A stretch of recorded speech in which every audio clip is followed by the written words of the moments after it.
I mean, I have a little blurb I could say. Yeah. Do you want me to do it? Yeah, absolutely. Well, okay. I can. You're not going to like it. Drew is a stinky jerk face. That's what it says right here. I'm reading it. You're on the other side of the table from me. You can see through my laptop? Yeah. Wow. Okay. Oh, man. Can't believe we're doing this. Oh, wow. Okay. This is going to be terrible because I hate the sound of my own voice. This is the exact thing I led with. I know. It's going to take several. I know. But I'm having fun. Yeah, well, that's the important thing. I'm having fun, and it only took us about 45 minutes to figure out the tech side of it. Uh-huh. That's pretty good. Yeah. I planned for that to be the whole day. The whole day. Well, yeah, I guess, but okay. Should I start this? I don't know. Hi, and welcome to the podcast, Hi, Why Are You? Which begs the question, hi, why are you? That's really good. Where I interview some of the raddest people I know, and I'm your host, Edi Tingle. And today I'm joined by my producer, who's also a producer around Atlanta, doing very, very, very varied things of things, I think is how you would say that. Is that how you would say that? Things of things? Mm-hmm, I did find mine while you were doing yours, if you want me to say mine. No, because I have a whole thing written out. Okay. Written down. Oh my God. Okay, so it says, and today I'm joined by my producer, who is also a producer of many things around town, and the world's greatest ex-boyfriend, Drew Turner. Oh, I thank you. I mean, that covers a good chunk of it. Yeah, we don't even have to talk anymore. Yeah, that's the whole episode. Really, you can infer a lot of why I am the way I am from that. From intro. that, yeah, exactly. Well, why don't you go ahead and do your intro? Yeah, I would say while I was audience to that, I gotta say one excellent intro. Thank you. I 10 mean, out of 10. I meant every word. So. I could feel it. Mm-hmm. I could feel it coming through. I would say, because you did in a take that we cut. Sure.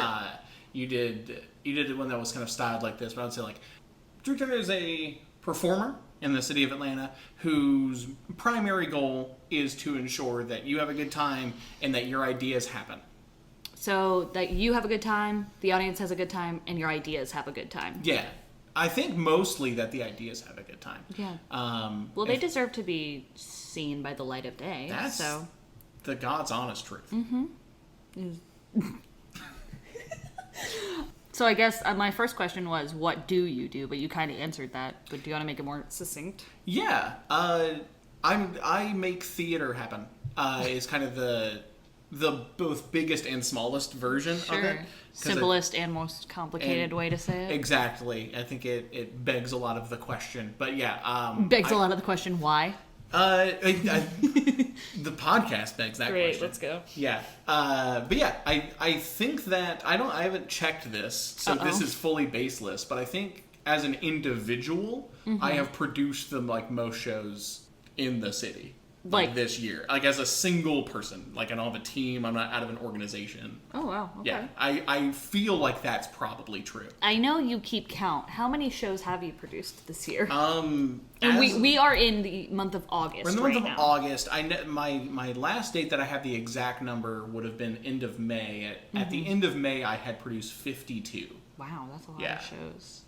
Congratulations. I have not kept that pace in June, July, and August. That's okay. Your birthday was in June. And I moved. And it's so hot outside. Also, people were yelling at me to stop. So, there's a lot of things. That's fair. Well, I mean, you did move, and we are in your lovely apartment currently with your lovely roommate shouting from this next room.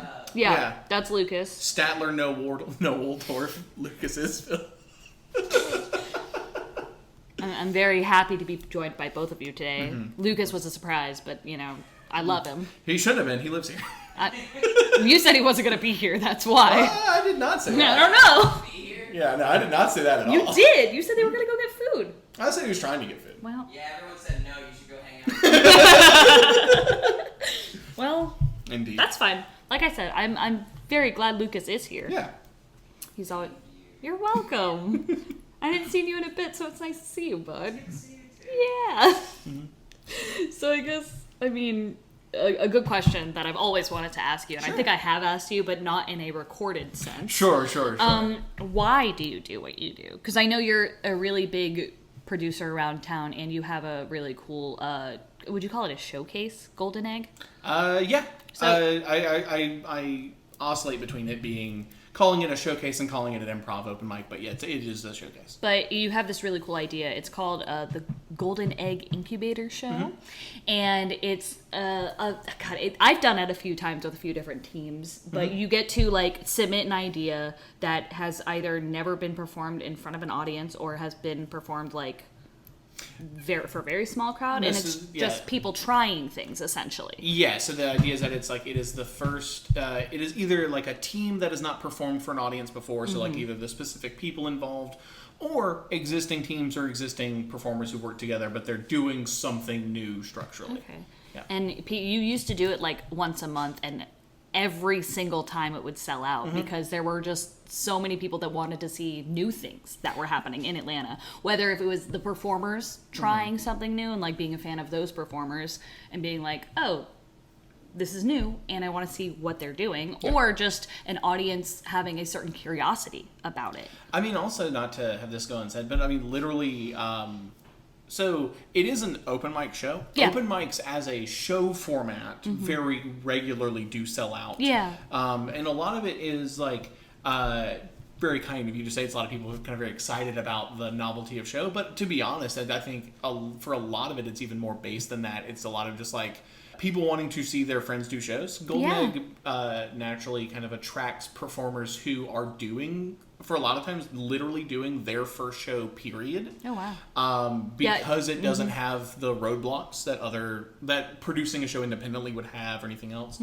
And there is, even for people who I think are not necessarily, like, who wouldn't immediately say that they are just excited to see something new, seeing even performers who you have known of for a long time do something intentionally different is always a little bit more exciting. Well, that's what I'm saying. Like, there was a duo a few months ago that I saw, which was Sarah Jane Wardlaw and Cole Wadsworth, who are two incredible, sorry to name drop you guys, sorry. Broken Bones. Boo, Broken Bones. But they're both so funny individually that they did a 2-prov show that I still think about like once a week, where they were, I don't even remember the context, but they were both standing on stools. Oh, they were trying to be stage. taller than each other. Yeah. Right. And they're generally taller or the same height. But then Cole, like, there is a pole near the stage where the old setup of Dynamic Eldorado where you could hop onto the pole from the stage. And Cole is a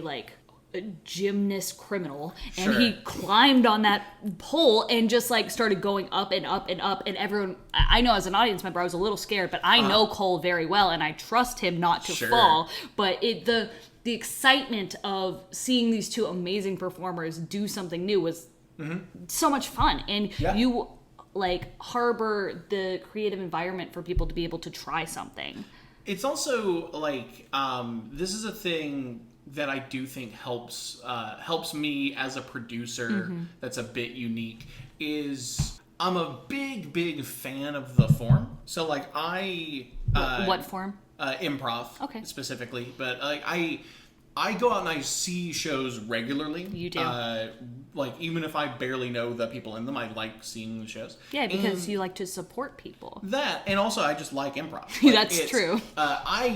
A bit more contentious of an opinion. I don't think there's anything that a scripted play could do that improv can't do as a form.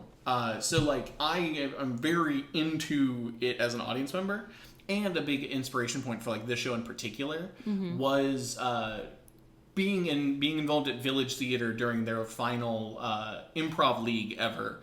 That was just like as someone who is a fan of it, it was extremely like it like hit on so many different axes for me to just see people who just needed the slightest like provocation to get their friends together and make a team, because like, oh hey, a league's coming up, we submit and we might win money that makes it worth our time to do or whatever.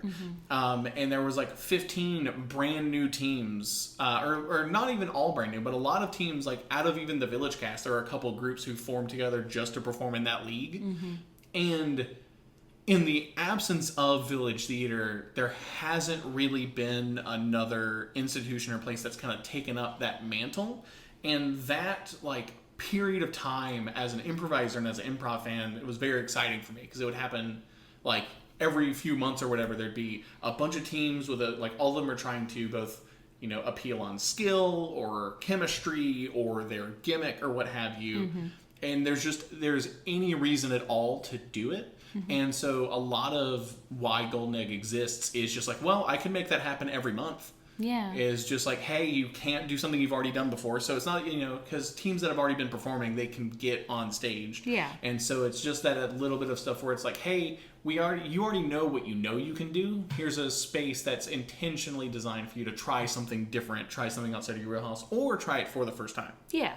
And I think that's really important to try and push your limits on that. Exactly. And you take submissions every month in the form of a Google form, which we love, and it's just like you say what you're going to do in the Google form, and then you literally painstakingly go through every single one of them. Yeah. And, you know, choose the people who are going to be performing that month. And I think that, like you said, there isn't really anyone else that's giving the opportunity like that.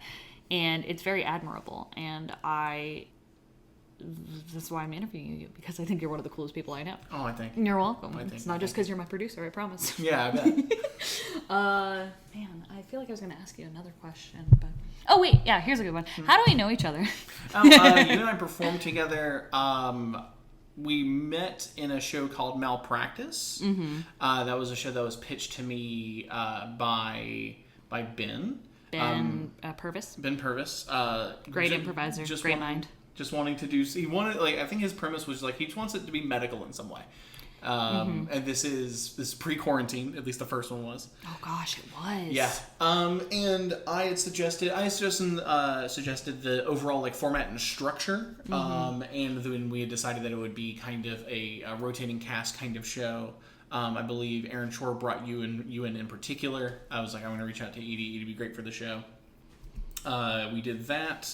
We did another one of those in 2023. We looked at this recently. We did, because it was like 3 years ago today, or like 2 years ago today. Yeah. There was a picture of us doing that show. Yeah. And you were sitting on a chair, and Oh yeah, that was the first one. Yeah. Crawled underneath the chair to take that picture. Was that before the pandemic? That was before the pandemic. That was one at Dynamic Eldorado. Yeah. That was in... I could have sworn that was like 4 years ago, and it is 2025 now. Oh, maybe we'll have the fact anyway, checkers. we have that photo. We'll put that photo so you guys can see it. Because that's a cast photo at the tail end of it. That is one that my friend Linton commented on, saying this is a ridiculously hot picture, and it's just like the cast photo of the first Malpractice. Everyone in that show was extremely attractive and funny, and just so intelligent. That's the thing about Atlanta. Everybody's hot and good at stuff. This is the thing that's the premise of this podcast. Yeah, everyone is hot, and they're great at stuff. And they're great at stuff. Yeah, that's the premise of the show. Yeah. But yeah, and that was a super fun show. And then we are in the scene more broadly.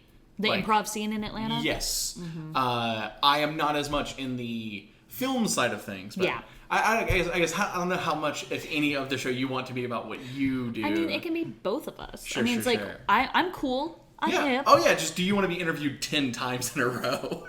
I mean, I can talk all day. Oh, that's Drew Turner, I can talk all day. I should have put that together by you doing a podcast. Yeah. As someone who has done some. Yeah. Yeah. You like to talk too. Oh, yeah. You are the sheriff of Yapsville, and I am the mayor of Yapsville. Mm-hmm. So, one more time? He's the bartender Lucas of Yapsville. Lucas is the bartender of Yapsville. Yapsville has one bar. And Lucas runs it. And Lucas is the bartender. Mm-hmm. He needs help. Who runs this bar? Lucas. I was trying to do a Beyonce. No, I felt it. Well, good. Who runs the bar? Lucas. Oh, man. I mean, I guess, is there anything else you want to say? So part of the reason why I wanted to start this podcast was to highlight some of my favorite people and also talk to them and ask them why they are the way they are. Yeah. And that was it. That's literally all I was going to say before I got rudely interrupted by my own computer. How dare. I know, how dare. How dare. So the next part of this, which you're gonna love. Okay. I've asked you to bring an object, even though we're sitting in your apartment right now. I've asked you to bring an object I have so many options. to kind of explain like a story or help show the audience why you are the way you are. Yeah. Can you go get it? Oh, yeah. Get that. You should have been doing that the whole time. One, fair. The whole time. This happens, and then there's just like, in the final edit, there's like 45 minutes of silence, actually going and getting it. Okay, so Drew has not told me what this object is, and I'm about to see it for the first time. This is also a interviewee thing, and also as the producer, I feel like there's something in the host surprise. Oh yeah, I don't want to know. Like Yeah. that's the whole thing. So Right. my eyes, like I'm staring at my computer. Oh yeah, I'd say if you want to close your eyes, put your hands out. I'll put it in. You're your gonna hands. put it in my hand. Yep. Okay, so my eyes are closed, my hands are out. Oh my god, it's heavy. Okay, can I open that? Yeah. Okay. I say you describe what you see, Ooh, because then this I is can good. kind of fill it with. This is great. So this is a mug. You probably heard my rings hitting the glass of this mug. ASMR moment. And it's a white. Why is there foam in it? That came with its Are you packaging. drinking foam? Okay. No, I have not actually used that to drink at all since getting it. Really? Okay. Correct. So this is a white ceramic mug, like the kind you see in like coffee shops and stuff. But it has a I don't even know. So it's like a square image with a pink, it's like a pink background, and only what I can describe as like a zombie beaver Okay. on it. Fascinating. It's like a green zombie beaver with its ears like sewn back on, and it's, did I say green already? It's green with like piercing blue eyes. Like that meme of like people with blue eyes. Yeah, like just staring at you. They're kind of like my eyes. Also, just how people with blue eyes are. Yeah, we are like that. Piercing. Piercing. And then he's got like a cute little, I guess, jean jacket on with another like blue hoodie on underneath. And this is what I'm staring at, holding in my hand. Can you tell me the story of why this mug helps explain why you are the way you are? Yeah, Drew, what is this? Drew, what is this? So that You can have this it is back. this is a mug. My friend Kayla Kirbo made this in the wake of or during. She briefly was doing a lot of streaming and stuff, and would take requests where she would just draw things. I actually have another mug with another piece of hers on it. But this is a character I came up with in the 7th grade.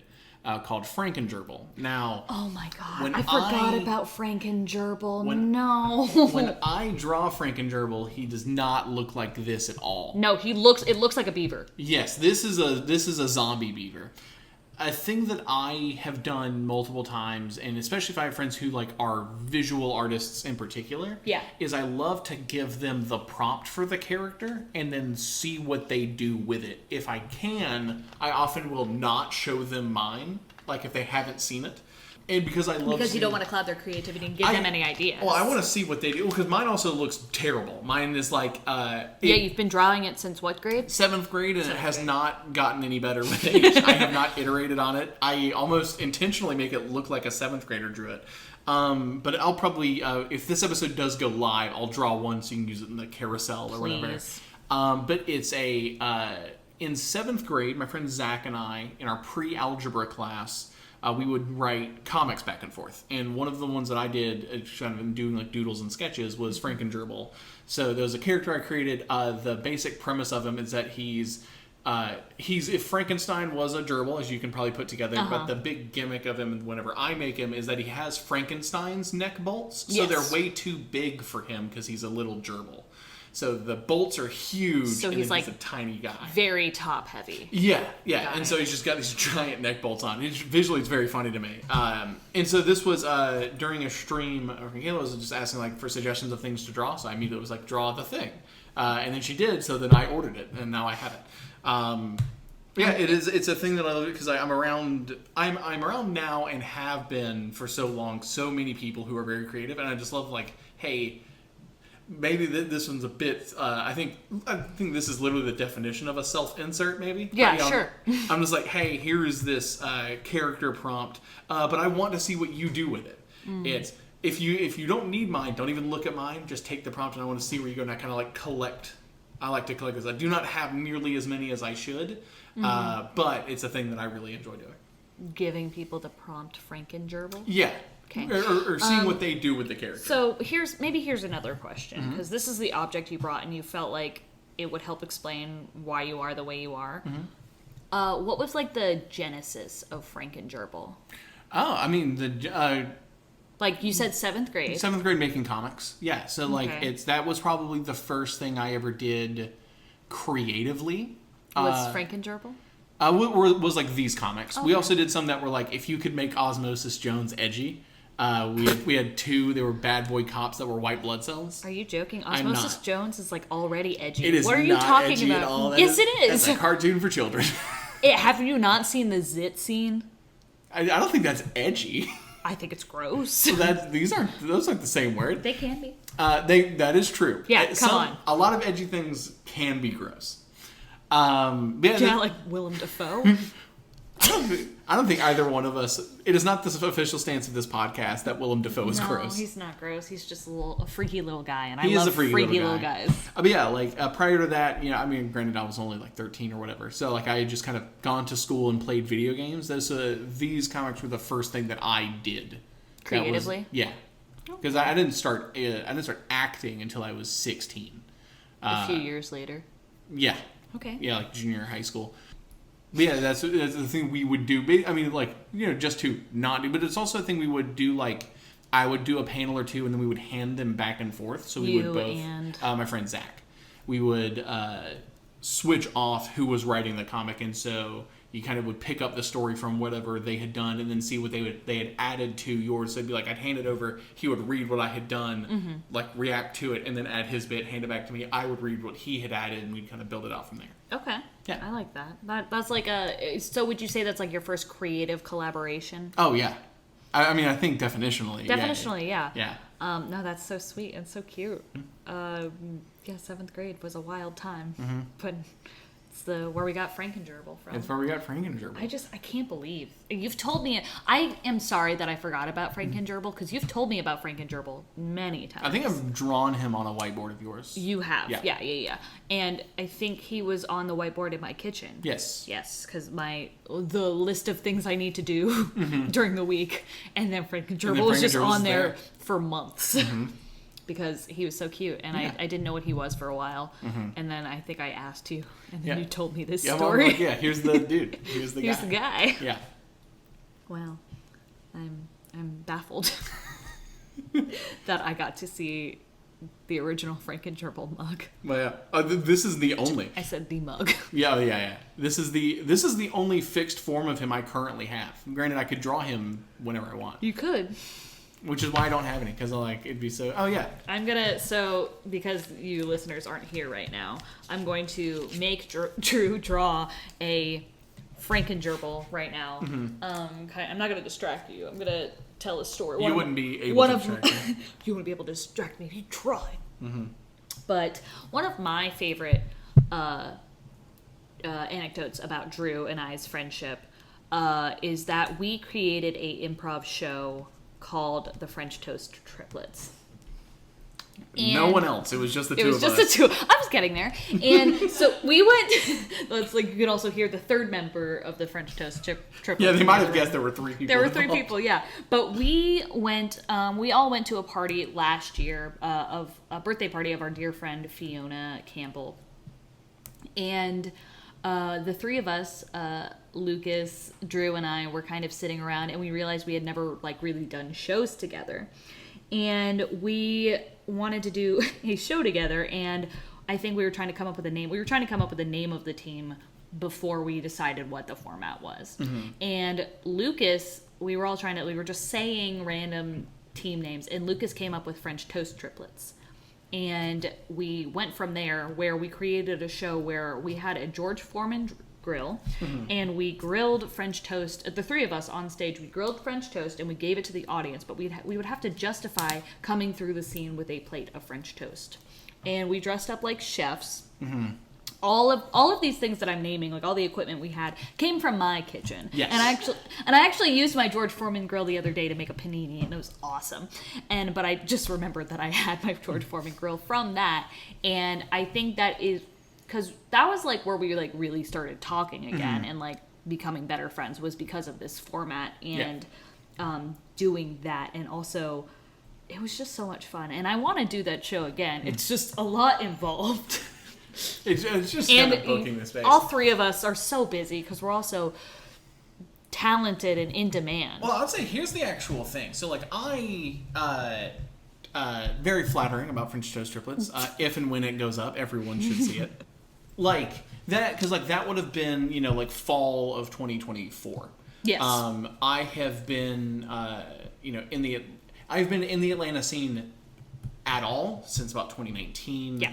But that was like at that time I was living like in East Point and had been here, like people knew me. So I think that's one of those things, and that's also post my time at Village. Yeah. So certainly I would say like we had met before then. Yeah. I met Lucas while at Village, but I certainly... You and I barely missed each other at Village Theater, Yes. which is hilarious because I did improv there for a really long time, and then I think you replaced me, essentially. Yeah. Like... Your name is on a lot of like the stuff they gave me. It's like been filed off. And then they just write your name in Sharpie over it. Like they gave me the name badge and it clearly had like a label maker of my name over yours. Yeah, no, that makes sense. We yeah, are interchangeable. So. Yeah. You should go to my class next week. And I will, yeah.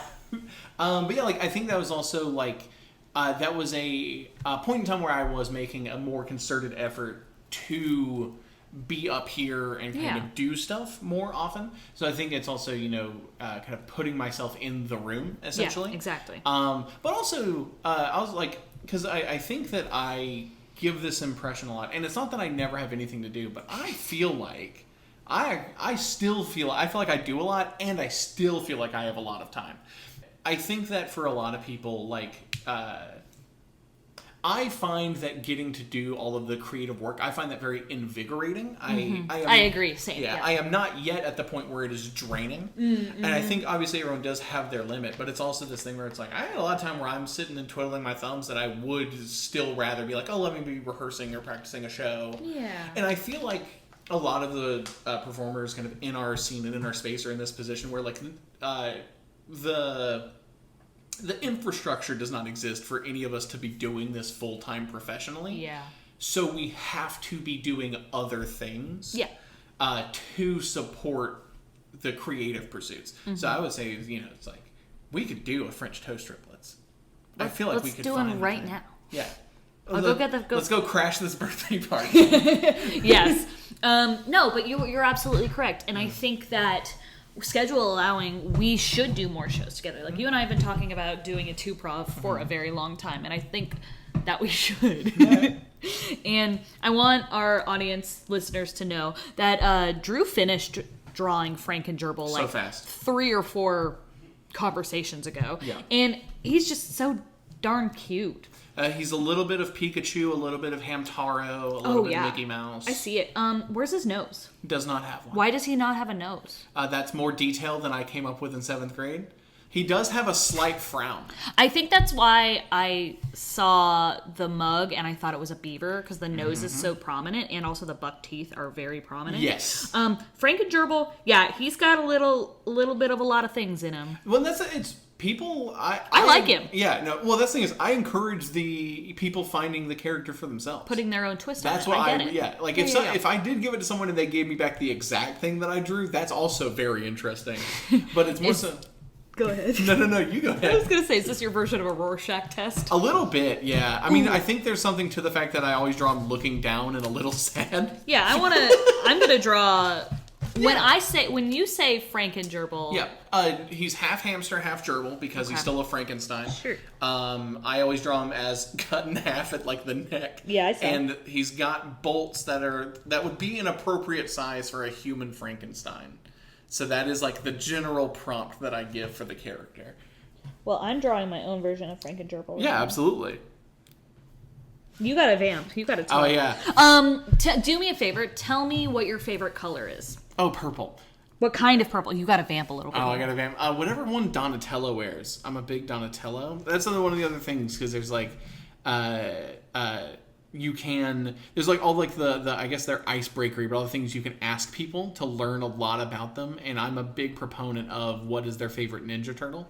Okay. I've always been a Donatello guy. Yeah, Donatello. Yeah, I actually, one of the other trinkets I almost brought was I have a beanie that is a Donatello head, and you can pull down the purple mask so it goes over your eyes. Wow. And so that you get to be Donatello. I'm really glad that you brought Frankengerbil. Yes. I guess peek behind the curtain for the audience. I did also almost bring both a bunch of and a single magic card would be accurate to describe it, which would have annoyed Edie a lot. The other one I brought is for the time at Village Theater. For those who are unfamiliar with the space, over the bar, there was this wrought I knew you were going to iron, say this. made of horseshoes and railroad spikes art piece that just said improv on it. I'm not saying that I have it because this isn't a fixed platform that anyone could hear at any time, but I might. But you know where it is. I could get it if I needed it. And so that's also one of those things. I had the opportunity, I grabbed it, and I very much enjoy having it. I think it's a very. But you cool don't have thing. it. You just know where it is. Having access to it. You're Yeah, there correct. we go. That is Thank what I you. should say. Yeah. Yeah. There's a lot going on in Edie's Frankengerbil. Yeah, there is. I would comment on it, but I know that if the audience is going to see it, it'll be a literal picture. And so I feel like it would be a disservice to try to explain it before they just get to see it for themselves. Wait, I gotta sign it. Yes. These will be auctioned off at the auction. At the There you High go. Wire Are You Cotillion. Cotillion. I like... Do you like the tail?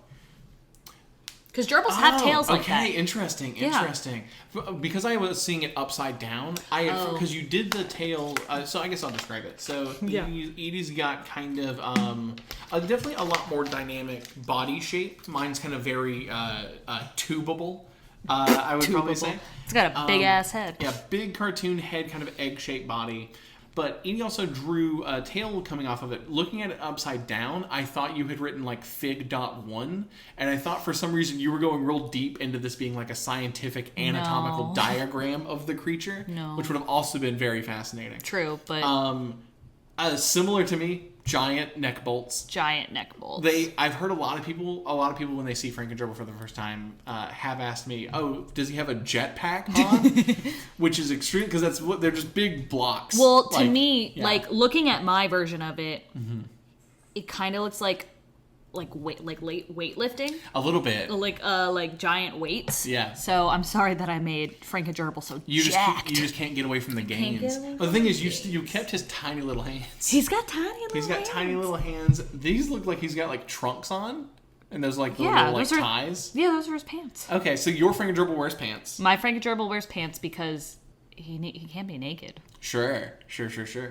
And he also has a little tuft of hair up top. Very, He does, very and dapper. and he also has like giant ass feet.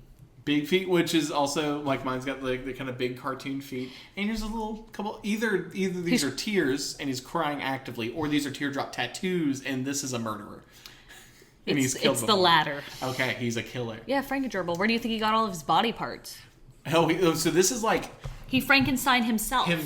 This is maybe the most frustrating version of the Frankenstein or Frankenstein's monster because Yeah. both are correct. Yes. Because he Frankensteined himself. You are correct. Well, Drew, it's been lovely chatting with, Oh, I thank you so much. with you on a recorded device because you and I talk every day. Every freaking day. Just they're never recorded. Well, they're never recorded. We can't have evidence. We can't have evidence of the conversations we have. But no, it's been lovely chatting with you on a recorded line today. If people wanted to follow your journey and follow you, how would they? Don't follow you like physically. Well, I was actually going to specifically say I publicize my exact location in advance All a lot, times. constantly. I know, you do. Because of my all of my theater production. But yeah, no, Earl. Oh, this is frustrating to hear. It'll be linked in the thing. Yeah, probably. but Earl Nimprov. Earl Nimprov. Can you spell that? EARLNIMPROV. Earl Nimprov. If you want to follow me as a performer, if you want to follow me as a person, maybe buy me a drink first. I don't know. But That's a fair request. Yeah. But then that is Earl Nimbud. I will post jokes from either thing, but me, the performer, is Earl Nimprov. Yeah, and so if you want to follow, the Golden Egg Incubator show, or if you even want to submit for the Golden Egg Incubator show, I'm sure Drew will be doing another one. Next one's already booked for September. That's great. This won't be released by then, so. Or at all. Or at all. Yeah. This is actually just a test one. Yeah. God, no. But yeah. So. Man, the goal is to have them at least once a month, and then based on demand, see if I want to do more than that. Mm-hmm. Any parting remarks? Bye. That's. You know what? That's what I asked for, so fuck me, I guess.